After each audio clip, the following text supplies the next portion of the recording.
Hello, I'm Gavin and I manage the Dart Centre's programmes in Europe. The Dart Centre has been working now for more than 20 years as a think tank, resource base and networking centre for journalists and filmmakers who cover trauma and violence. And today I'd like to share with you some insight into handling the psychological pressures of working on the coronavirus pandemic. Now, the advice that I'm about to share with you comes mostly from the journalists in our network, but it's also backed up by recent research in trauma science.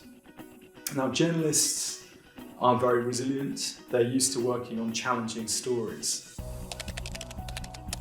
Working during this time, however, presents additional challenges. First of all, the dramatic news flow is unrelenting. That makes it harder to recuperate and to reset our stress levels back to baseline. And also, detaching from the story, building in a protective distance is more challenging when our families or ourselves could be affected by the virus. Then there's the fear of getting infected or infecting our sources, something many journalists in the field are struggling with right now.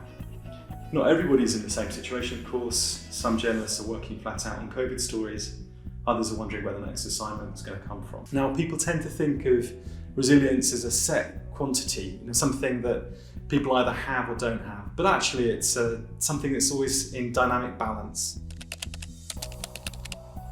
There's an overwhelming body of research that shows that one of the most important single factors in resilience is social connection. Now, that's being disrupted by coronavirus.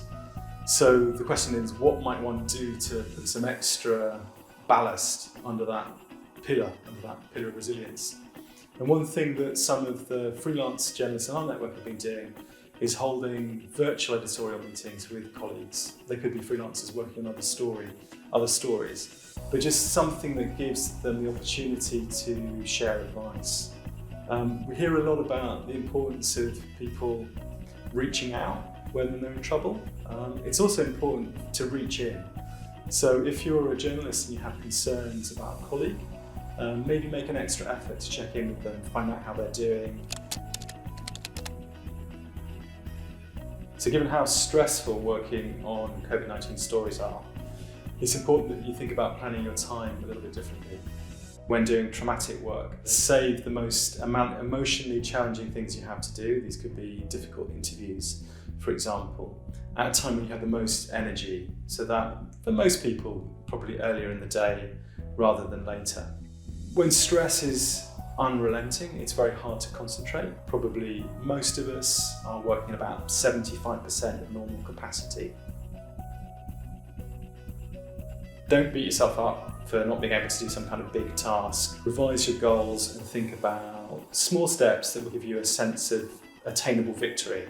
And that's also true in your personal life. There's a lot of stuff on the news now about how this is the perfect time to take up a completely new hobby, learn Sanskrit or learn to juggle on a unicycle or whatever those things are. Now, they might be very kind of fun and distracting and could be useful in all kinds of ways, but try and limit the number of extra challenges that you place yourself under right at this particular moment.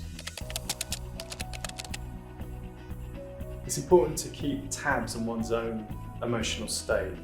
There's this theory that being strong is all about suppressing emotion and kind of stifling one's own feelings, but that's actually not good advice at all. In a situation like this, it's very common for people to be moving through kind of emotional bad weather, one moment feeling fine, the other minute feeling quite overwhelmed by things. And so checking in and taking stock of those changes is really important as a kind of mechanism for avoiding overload. The one thing I can't stress too much is the importance of finding ways of detaching from the news. Now, of course, as a professional journalist, you'll need to know what's happening in the world. But it's really good to keep news exposure within a box, and that's because it's an occupational health hazard.